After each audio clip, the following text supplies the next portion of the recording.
All right, we are live. Are we? We are. I don't see me. You don't see you? It says waiting for talent talk. If anybody's there, hello.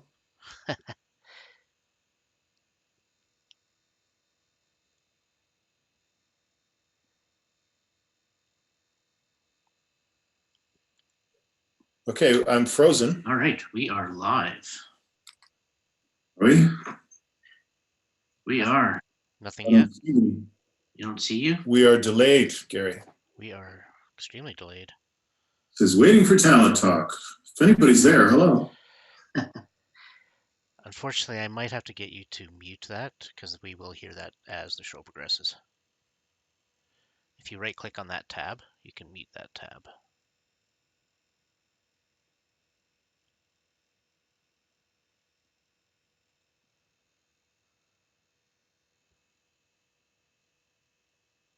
I think I'm muted. Perfect. Hello, everybody. Now the question is there anybody here?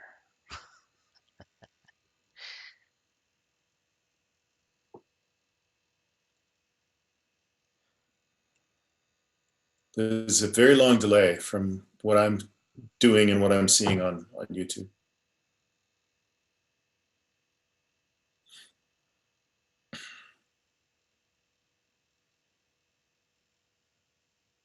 Okay.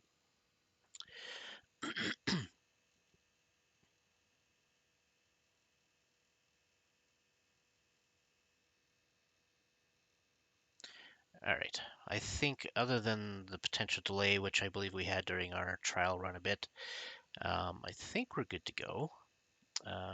This is also recording and will save to YouTube, and it will also save to my hard drive so that we can go back and review this later. Cool. All right, let's get started. I'm going to hide that.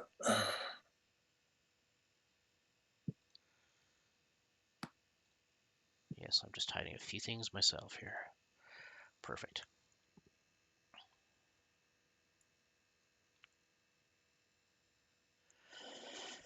All right, let's get this baby rolling.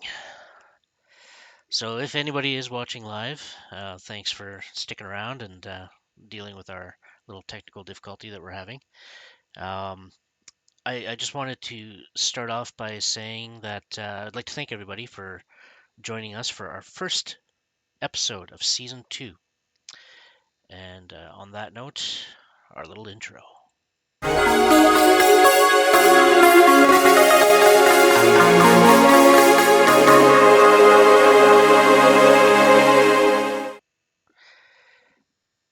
There we go. Um, so thanks for joining us again. Talent Talk itself has been on a bit of a hiatus over the last several months, but we are ecstatic to start the new season with a bang. And what that means is that we are starting off with this live episode, which hopefully everybody, a few folks will join in here and start throwing off some comments or questions. That'd be great. Um, and I'm also excited whoa, to deal with these technical difficulties as they come streaming live in my face. um, I'm excited to be able to share this with everybody because this is kind of how I envision Talent Talk to go, to be a bit more live and more interactive. Obviously, as this progresses, I'd like to see it actually um, go into a live studio audience once we kind of get out of this whole isolation type scenario. That's down the road. So stick with us. Hopefully, this live session will kind of get better as we go along during the episodes, and we'll go from there. I do ask that at this point that if anybody does have any questions, comment to your heart's content. But if you have any questions, maybe try and hold off until the last 15, 20 minutes of the show, and we'll have a bit of a Q&A that you can either ask myself or Peter as things progress. On that note, today's guest. He's a actor, well known in the community and also in Vancouver, LA.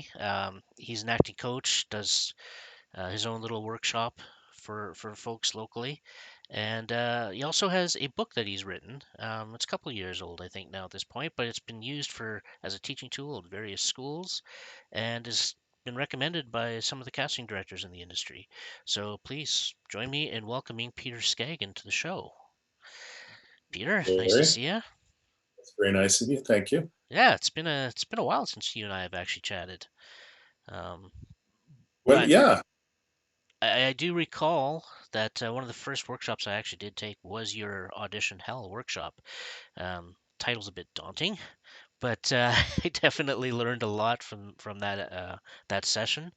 And I think a lot of other of your students have as well, as because a lot of them have gone on to do quite well in Vancouver, Toronto, even LA. Can you tell us a little bit about how that all began, how Audition Hell started, and where how it came to where it is today? Well, actually, the original class was created by casting director Jackie Lind, who is absolutely wonderful, one of my favorite people, and she was in Calgary, oh, way back in the day, casting Honey, I Shrunk the Kids.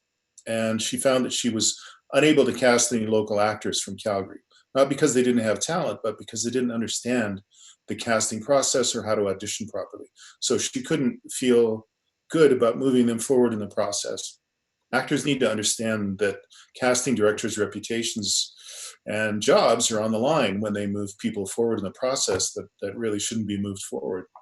So she started a class and got too busy and asked me to take it over, and I just taught a class, and that was that was like 20 years ago or something like that. And the class just keeps filling up, and people want to keep taking the class. And I'll tell you the reason. The reason is because I and Jackie, we don't. It's not teaching people how to act. What I do is teach people how to do the job, and they're different things. Right.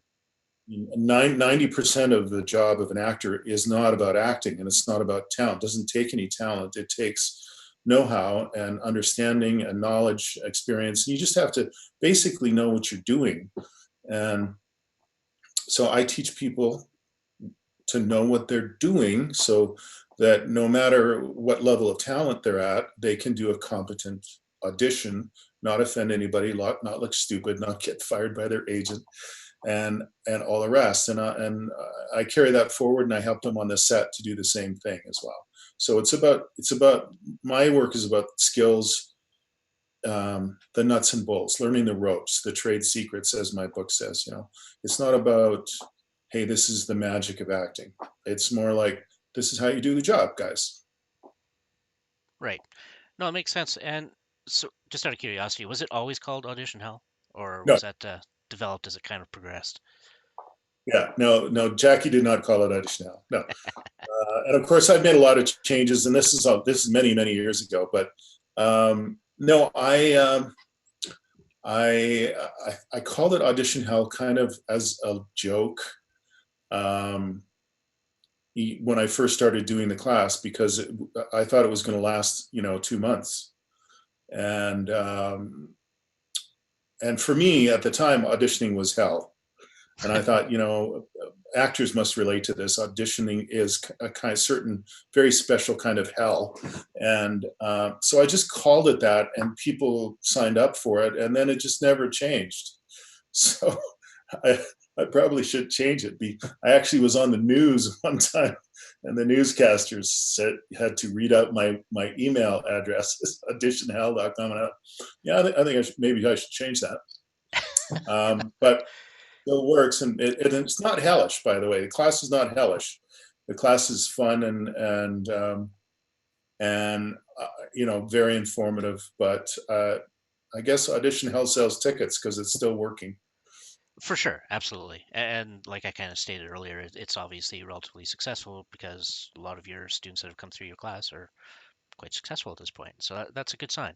I have a lot of really big success stories, and like I said, I don't really actively promote the class a lot. It just keeps filling up. So there's a reason. There's a reason for that, and I think it's because of that very thing. I teach people how the job is done without any. There's so many teachers are trying to sort of build a cult around themselves, or or they have a certain way of approaching things that they think works, and they want everybody to do it the same way.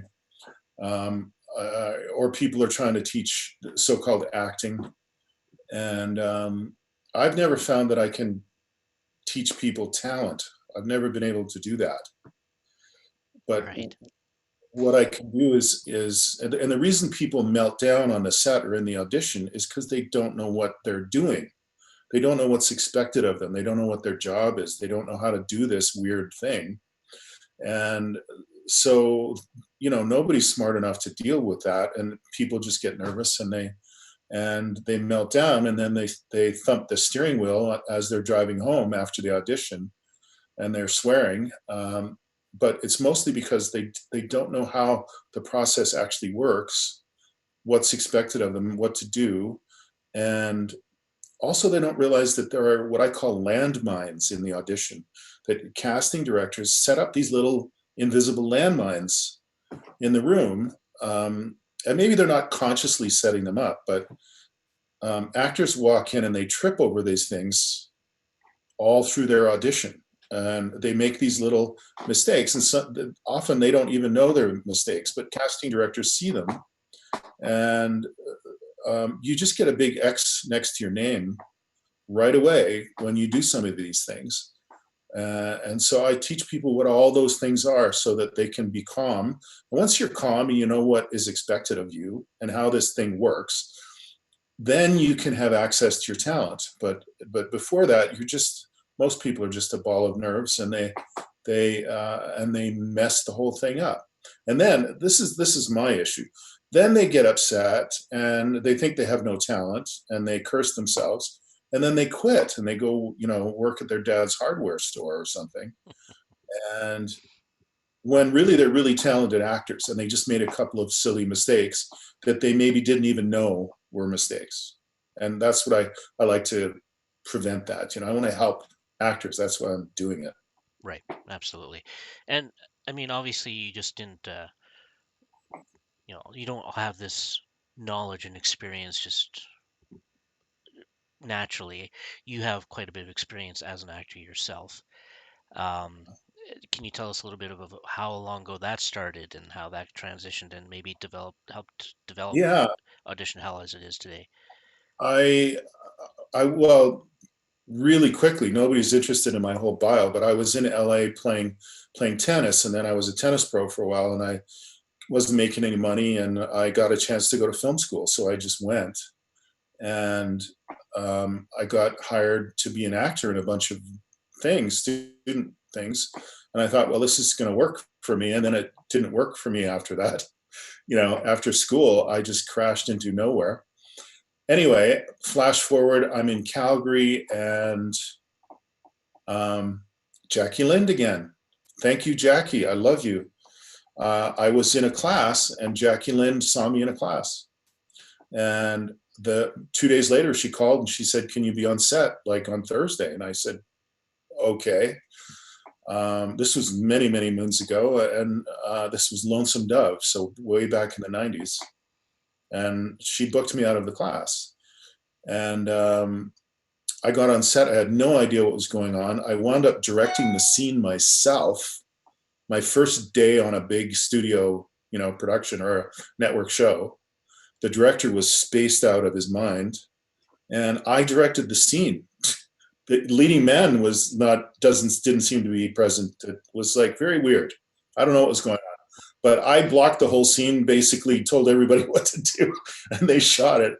And it was just such a weird, bizarre, annoying, anxiety-provoking experience that I thought I'm going to really figure this stuff out.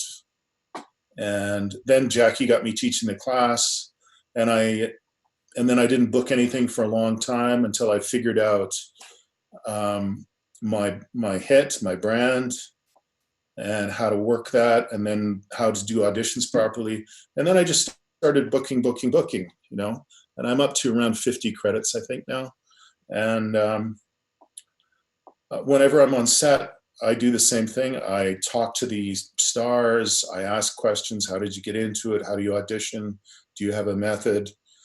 And I just collected information over the years, and eventually, and there's a little revenge in it too, because when I was in LA trying to be an actor, I couldn't get anywhere.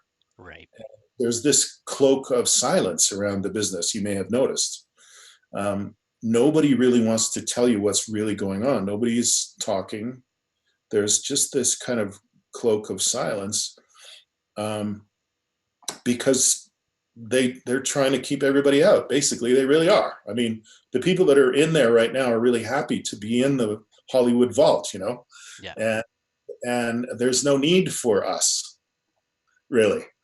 So there's a whole lot of wannabes and weirdos in the acting world, and so they just don't talk, and they just make you figure it out yourself. And I thought, you know what, I needed a book when I was in LA to explain all this to me, because I'm not a weirdo, I don't think. And so I wrote the book. That's why I wrote it. It was a little bit of revenge for those years that I wasted. And most actors in LA and major cities, when I send actors off to Vancouver and stuff, they spend between 3 and 5 years typically just figuring out the business in that city, trying to meet people, trying to learn how to live in LA, trying to know what are the good classes, where the shysters are, how auditions work, what my hit is, how to use my hit, how to package myself, how to get an agent. It's like a 5 year journey for most people. Right. And so I thought, I'm going to write a book to try and save people that 5 years. And speaking of, I'm just gonna throw up your cover here for the book, so people can have a quick look at that. Um, Both in your book and in Audition Hell, you definitely do focus a lot on the branding, and Mhm. maybe you could speak to that a little bit, and how and why you feel that's a very important feature for any Well, actor. in my opinion, it's all about the branding. Lots of people can act. Lots and lots of people. There are brilliant actors everywhere. You know, I think as an actor, you make a big mistake by thinking it's about your acting. Of course, they want you to be able to. They want you to be able to act. They want you to have talent, but um, they know, and I've been told by countless casting directors and directors whenever I get hired, they know when you walk in the room, long before you do any acting. They know when you walk in the room. And it's because that thing that you bring into the room that they see immediately, that's your hit. Right. When you walk onto the screen, the audience starts to make decisions about you right away, like within a tenth of a second. Do I like this person? Is this a good guy or bad guy? What's this guy going to do? What does he want? And that's your hit. And it happens before you say anything or do any acting. And that's the main reason why you book, is because you have the right hit. And let me tell you, if anybody wants to really see how this works, make your own film and cast your own little film, and you'll see very quickly who you cast. You cast the people that are exactly right for the part, even though they may not be the best actor. This happens. This is the way it always works. Really, it's not the best actor who gets the part. It's the actor who has the right hit for that role and who does the best audition. It's not the best actor. Right. Um, so you need to know what your hit is, what we call it in LA, or your brand. You can take branding classes in LA, and it's all it is branding. Where do you, in other words, what's your marketability, right? Um, you hear the word marketability all the time in LA. How can I market this actor? Or what's my marketability? Where am I going to be able to sell myself? People in the business, are they going to buy? They're going to buy me for certain things. I'm a product. You need to think about it that way. I can't do everything. You can't put Clint Eastwood in a George Clooney role. They're both fantastic actors, but you can't do that. It's not going to work. So you've got to know what it is. What am I selling? What is my hit? And then you package that, is what you do. You figure out, like, I'm a good guy, bad guy. People like to see me give orders and punch people and um, be kind of in the middle, right? So that's all of the stuff that I do is good guy, bad guy stuff. High status, um, usually white collar, sometimes blue collar, but high status guy who's kind of giving orders and is kind of shady one way or the other. That's how I come across. And part of it is because I have mean eyebrows, people tell me. But this is not an accomplishment, and it's not part of my acting ability. It's just I have these eyebrows, um, and so this all of this together, your look and your feel together. In other words, your inner qualities and your outer look and your how you're presenting. These things determine your hit, and you need to know what it is and work with it. And once you know it, then you package it. In other words, your package, quote unquote, air quotes, is your headshot, your demo reel, your resume, your website, your IMDb, and all of your industry sites. Like if you're on Casting Workbook or Breakdown Services and so on. Right. That's your package. And it has to all tell the same story. Hey, I'm a good guy, bad guy in this age range. I look like this. I'm a Caucasian guy. I do these kind of roles. Here's my resume that shows that. Here's my demo reel that shows that. And then you have a chance to book because you know where you're marketable. Because just one more thing, Gary, I know I'm going on about this, but it's so important. You know, when you're submitted to a casting director, you may be one of 1,000 people for Right. a role. You know, in LA, you are often one of 2,000 people submitted for a role, um, and the casting director is only going to look at your headshot and nothing else in about a second. And if your headshot doesn't hit them, that's why they call it the hit, but doesn't hit them hard and say, hey, this is my good guy, bad guy in this age range who could be the mob boss. If it doesn't say that to them in a second, then they pass over it. See what I mean? Yeah. And if it's generic, if it says nothing, you're just never going to get an audition, basically. So your headshot and your whole package has to kind of scream, in my opinion, uh, what your hit and marketability is, so that they pull you out of the stack, and so that you get an audition, and so you have a chance to book something. Right. Does that It, all make sense?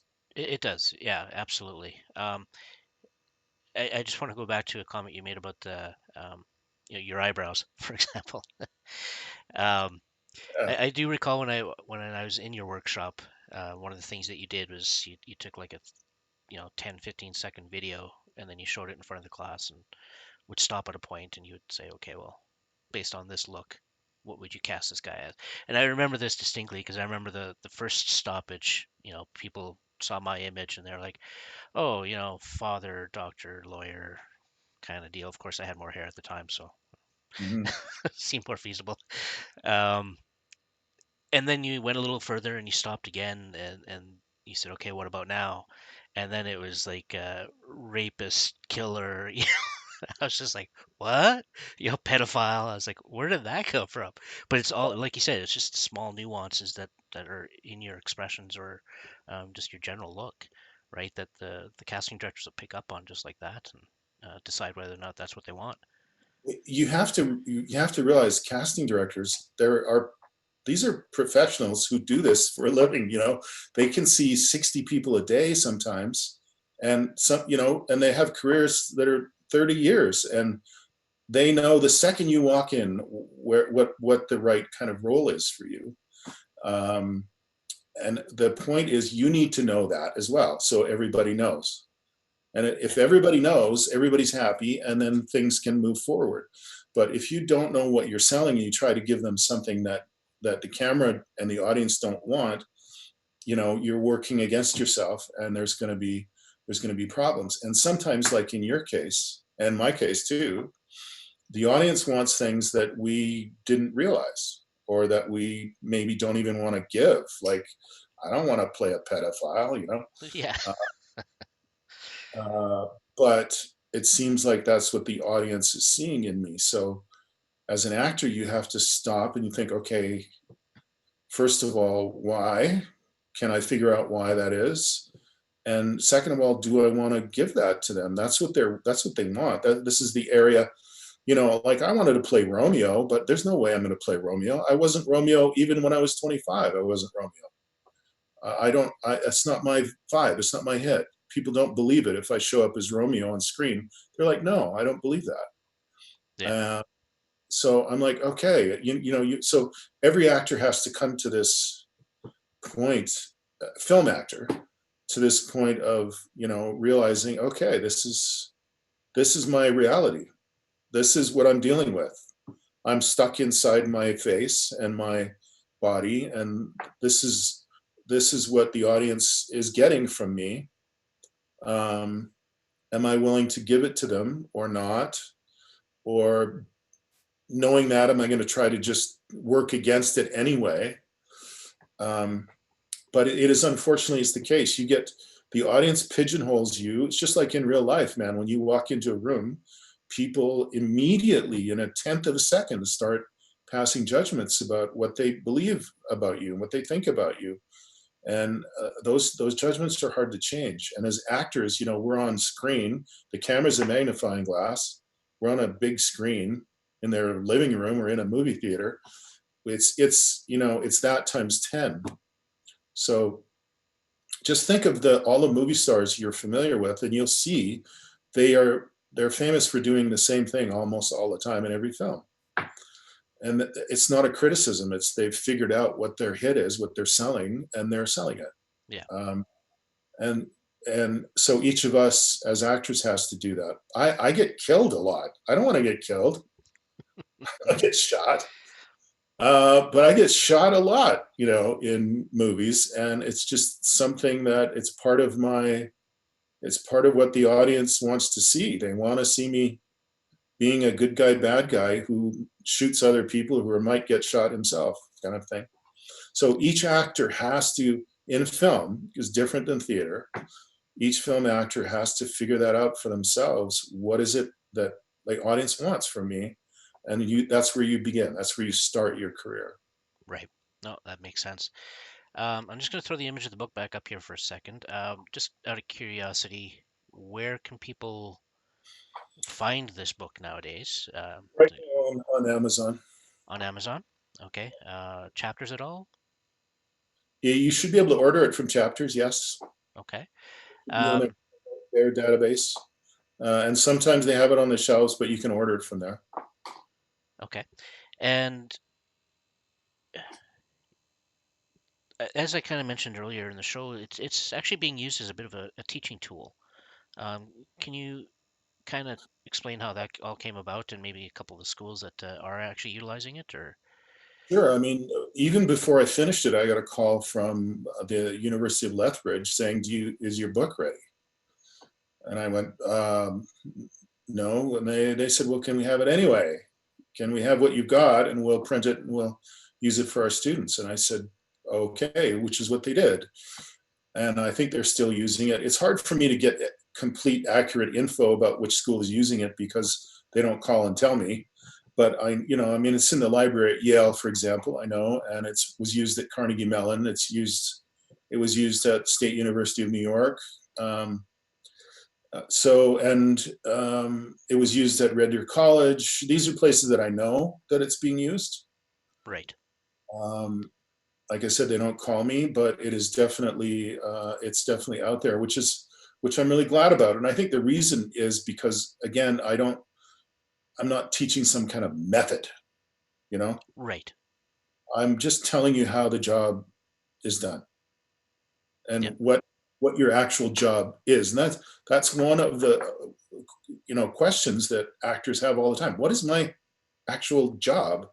They think it's acting, and it's kind of not.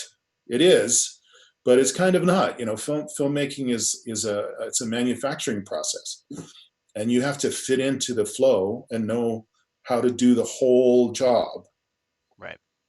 on the day. not just the acting part. You have to do all the rest of it. And as long as you're a skilled actor and you know how to do all the rest of it, then you will be welcome on the set. Everybody will want you around, even if you're a so-so actor, because you can help them get their film made, help them make the day and get their film made. If you're just an actor but you don't know how to do the job, you're not really useful to them because they don't have time to teach you the job, you know. Right. Uh, and it's embarrassing, and it's, you know, and the leading actor is going to get upset because, again, actors don't realize that most of these small roles that they audition for are actually going to be played opposite the lead. In most cases, that's how it works. You've got a three-line part and you think it's no big deal, but it's actually with Johnny Depp, you know. Right. And you know, you just can't go in there not knowing what you're doing. It embarrasses everybody. Everybody gets mad, and you know, phones ring around the city, and you get fired from your agency, and all this stuff happens. You need to know how to do the job, and that's what my book is about. It's not me giving you some method to learn the magic of acting. It's it's like, what do they want? What does Hollywood want from you? What's the top 10 list of things that they really want from you? Like, what's your marketability? Are you a professional? Are you in the game? Do you have an agent? Are you able to work in our country? All these sorts of things, you know. What's screenwriting? How does that work? How do you break down a script? How do you audition properly? And how do you work on a set? And it's just step by step information. And it's not any of the magic of acting. I'll leave that to somebody else, you know. Absolutely. And I do remember when the book first came out, I was definitely one of the first, I think, to purchase the book. It's actually changed covers since I bought it, but I can definitely attest to. I love the ease of the read. It's not jargoned by any means. It's just a nice, easy read, straight to the point. Yeah, it's a good read if anybody wants to check it out. Thanks, Gary. That's what pleases me the most is when people send me an email and said, "I read your book. I just read the whole thing today. It was so good. It's so interesting, so fun. I'm going to go read it again with a highlighter." I'm like, that's the best thing. That makes me feel great when I hear that. Oh, absolutely. It is 22. We got started a little bit late just due to the technical issues we had at the beginning. I'm not sure who we all have online, but if we do have anybody online who has any questions that they would like to ask myself or Peter, please go ahead, jump in on the chat board here, and we can answer some questions. Um, until some questions come up, I will keep going. Actually, I wouldn't mind if you're good to go there, Peter. I'll actually show uh, your intro to the Audition Hell um, workshop, so people can just check out that video of the workshop itself and uh, see Yeah, what it's all about. cool.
So, just out of curiosity, how long did it take to put that together? Because that must be your new workshop as well. I'm assuming with the green screen wall and the whole bit. Of course, the last time I took your workshop, you were just in that little Photoshop or Yeah, photo booth area. yeah, yeah. No, that is actually the Ash Studio, which is the room where most auditions take place in Calgary for all the major projects. Right. So that's over at the Evergreen Theater, and they have a green screen wall in case you want to use it for production.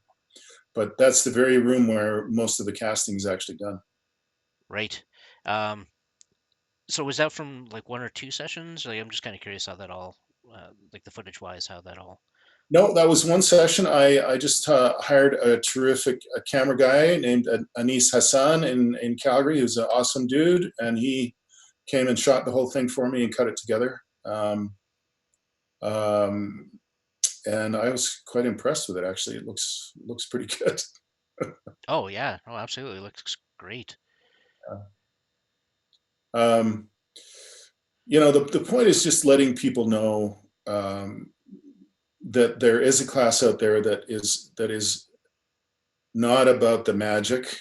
And the other thing that I really want people to know is that I'm not that interested in teaching people, 5 years of classes. I don't want to do that, and I don't think it's helpful for people. Honestly, this is my personal opinion. You have to have your own opinion about these things, but I've worked with so many people who have taken the 5 years of classes.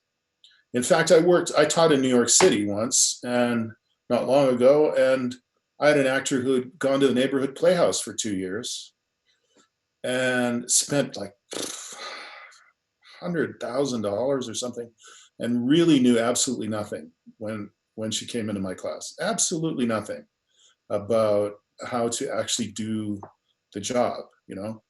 So my opinion is you want to learn the basics, learn how to do the job from my book or some good classes or other actors. Learn how to do the job, learn how to audition, especially so you can get the job, and then get on a set as soon as you possibly can. Even a little student film, anything, because that's where you're going to learn how to be an actor, not in 5 years of classes with me or anybody else, in my opinion. Now, some people love to see 5 years of university on your resume, but I don't think many of those people are directors. Directors, producers, they just want to know that you can do the job, and they don't care how you do that. They Right. don't care if you've been to Juilliard. They don't care. I mean, if you're right for the part and you can do the job, they're going to hire you. So I think you learn on the set, and my philosophy is this is how you get on the set, guys. Go do it.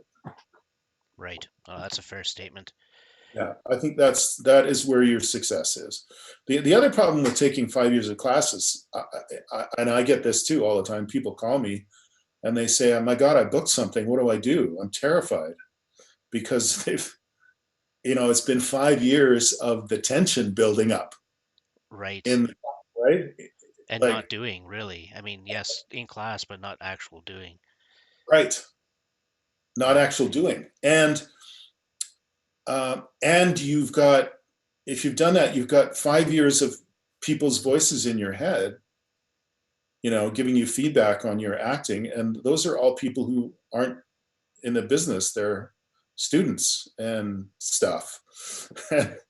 And you don't need any of that in your head when you are out on the set. You need your head to be clear, and you need to have no coach's voice in your head telling you to do this or that or the other thing. That's because the camera sees that. Absolutely. Um, so, you know, so for some people classes can be great, but my philosophy is learn the job and get out and start doing the job and see if you even like it. And and that's where you're going to learn how to continue doing the job. And then that's also when you figure out, oh, I've got a gap in my knowledge here or here, and then you can go take classes targeted at that, because now you know what you're doing and you know where you're missing some information or some skills. Yeah, absolutely. I do see that we do have a question comment from Deborah Kurtz that I'd like to share with you. I don't know if you can see it on your side or not. No. Um, so she says, or asks, can actors hire you to help them get their marketing package together, along with some sorry, along with awesome audition techniques. I have a agent and I'm looking to get my visa for the USA.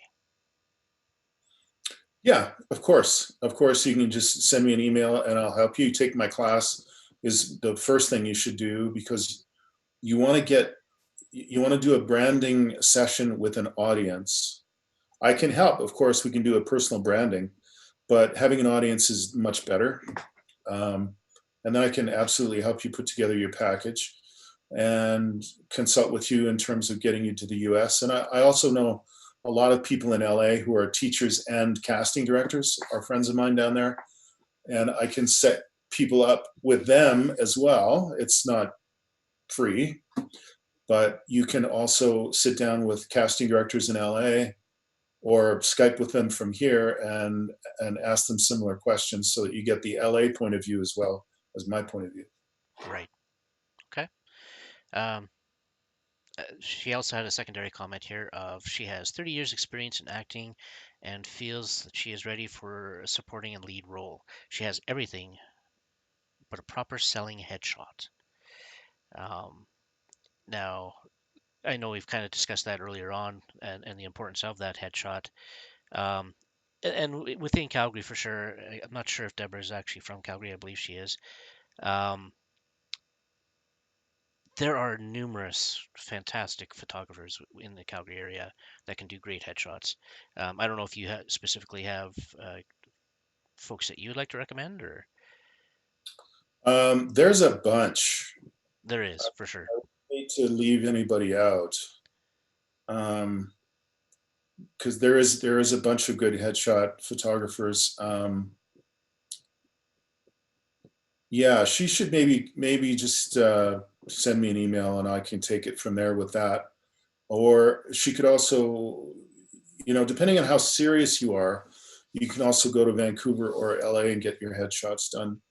But headshot is it's critical and it has to reflect your hit and it has to show people what kind of show you should be on and what kind of role you should be on.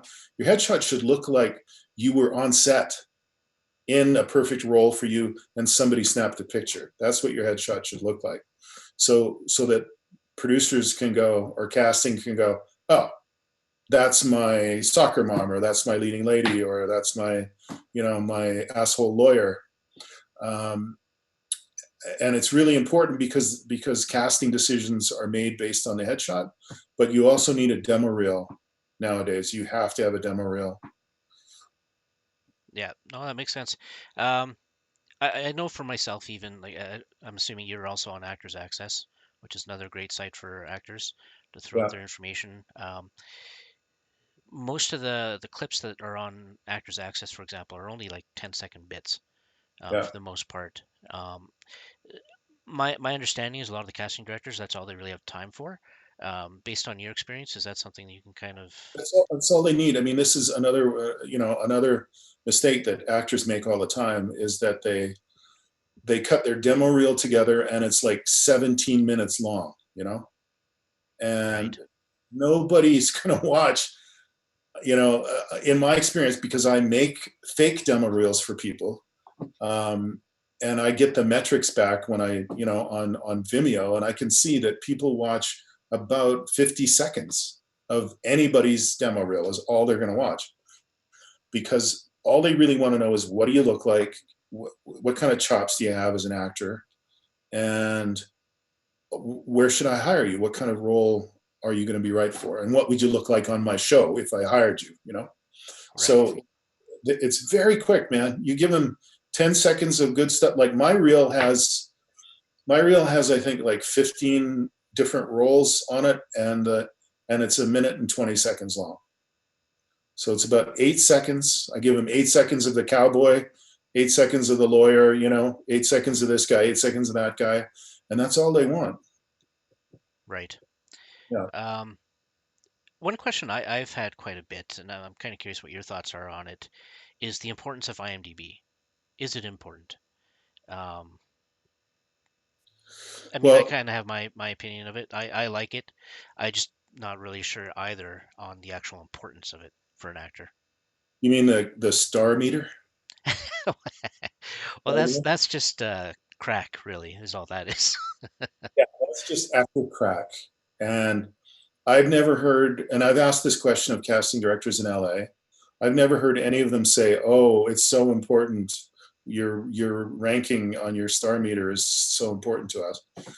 Um, I'm sure if you're up in the top 5,000, they're going to look, you know, but by then they know you already, and they know, so I think it's actors pay to have their star meters fixed up.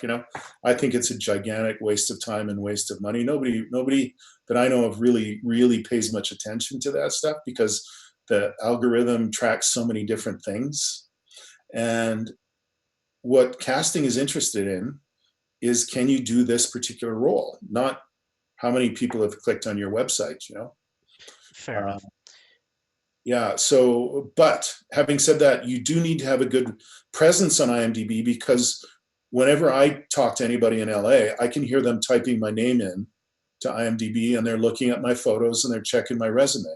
Yep. So for sure, you want to have up to date and a good IMDb page, but I don't think your star meter is as important as you think it is. Yeah, no, fair enough, and I totally agree with you. I think it's more the resume aspect of it than the star meter. Everybody uses it. Everybody's checking you out. Yeah. Yeah. Okay. We are coming to the end of the show here. The streaming service does kind of kick out right on the hour. So we've only got a couple minutes left. I want to thank you for sure before we actually click off here, for being on the show and enlightening us and sharing your knowledge and experience.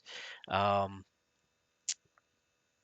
Out of curiosity, how have you been handling the whole COVID/isolation? Well, it's been tough for me, for the same as everybody in this game, because we're all freelancers and the whole business is shut down. And what can we do? Like, my all my teaching is gone, all my acting stuff is gone. My friends are getting their theater gigs canceled in 2021 already. Um, the Shaw Festival is canceled. The Stratford Yeah. is canceled, from what I know, and etc. So it's a hard time. So I'm trying to put some of my stuff up online, do stuff like this with you, and um, I do a little singing just because it keeps me sane. And I'm looking for other projects to keep me busy and involved. It's a good time to do some writing. It's a good Yes. time to put together your own projects, like you have done. Like, you're a good example, Gary, of what people should be doing. Make your own stuff, do your own project, get network like crazy, find people to help you make your own projects, do interviews, put together a talent talk. You've got to make your own work, even when there is no zombie apocalypse. So this is a kind of a good training ground to tell you, you've got to do it. Every actor has to do it themselves. Even Brad Pitt is out there making his own work for himself. He's not waiting around for the phone to ring. Absolutely. Yeah, and that's the other thing I find interesting is the amount of stars that are actually out there just creating their own little stuff and putting them out. I don't know if you've seen the Kevin James stuff that he's been putting out with the him being the sound man, and he's been putting himself into certain scenes of films No. where, like, The Notebook, and he's having a conversation with Ryan Gosling. Just dude, I'm just trying to do a sound check. Like, what are you doing? Stop yelling at me. It's great stuff. It's really fun to watch what these guys are doing. I love it. I love it. I'm going to watch that. I mean, and you look at um, on YouTube, you can see Ryan Reynolds having like a fake feud with Hugh Jackman in Australia, and all the stars are on YouTube right now doing the same thing we're doing. They're trying to find ways to keep current, you know to Yeah, keep. They're doing the same thing. So that's the lesson. Just you've got to do it yourself. It's like you're the engine of the train of your career, and you've got to pull that train. And other people are going to jump on when they see they can make money, but you've got to pull the train. I think absolutely. that's a big lesson for all actors. You've got to be very educated, know what's going on, and you've got to just drive like a choo-choo train, man, like the little engine that could, and just keep pulling your own train. Yeah, That's where success comes from. absolutely. And regardless of pandemic or not, that's the way to approach it. Yeah. Yeah, yeah. Um, and I think Calgary actually, as a general um, community, is pretty good with that. Like, there's a lot of folks. This is a tight knit group, I think, and everybody wants to help each other succeed and yeah, move the whole industry forward. People are incredibly lucky here because I've been in a number of cities. People in Calgary are incredibly lucky that you don't have these all these resources and all these people helping and all these places to shoot and all this time, and you don't have that anywhere else. You go to LA and try to do there what you can do really easily here, and you won't be able to do it. Like, it's impossible. But here in Calgary, we have all these resources and all these people, and nobody's taking advantage of it. It's kind of sad. I wish I could transport everybody to LA for a month and say, see what they have to do. Like, and you've got it all just waiting for you here. Just do something. Yeah, Um, absolutely. yeah, so it's a supportive community, lots of great people. So my advice would be find out what your hit is, where you're marketable, design a show around yourself, and then partner up with a bunch of people who love the other jobs as much as you love your job. And don't try to do everything yourself. That's usually a waste. And start making stuff. Absolutely. Yeah, that's how we're all going to get through this. We just have to get the government on board. But that's a political side that we won't get into. So, Hey, make a movie in your apartment starring yourself with your iPhone. absolutely. And there's lots of folks doing that. I don't know if you've seen the QFF that Spencer Steicher just kind of started up, which is the quarantine film festival. So Oh they've been, yeah, yeah, what a fantastic idea and a fantastic thing. absolutely. Yeah, I think it's great, and kudos to them for getting that going and making it a success. Because yeah, as far as I understand, it's been quite good for them. It's yeah, that's what I'm talking about. You've got to just constantly figure out how to make work for yourself and realize that the biggest stars on the planet are doing the same thing. They're sitting around, thinking, what am I going to do now? What am I going to do next? How do I stay where I am? How do I improve? Um, Everybody's doing the same thing. There's nobody's going to come and take your hand and say, I'm going to make you a star, kid. That doesn't happen anymore. No, no, you gotta make it yourself. Just do it. Just, you're a freelancer, uh, and your product is you, and you are also the CEO, and you're also the head of sales. And you're starting a big international, like, if you succeed and you become Brad Pitt, you're a global enterprise. You're a giant global business worth billions of dollars, and you're the boss. So you need to sort of treat it that way. Like, I know we all want to just be actors and act, but the people that really make it are those people who say, okay, it's going to be international Gary McLean. I'm the boss. How do we get there? Absolutely. Yeah. Awesome. I think on that note, I'm actually surprised we didn't get kicked off here, but that's all right. I think we'll kind of end it there. So once again, Peter, I'd love to, thank you so much for coming on the show. I appreciate it and being our guinea pig of the live streaming, Great. which had a few hiccups at the beginning, but I think it turned out fairly well. Great.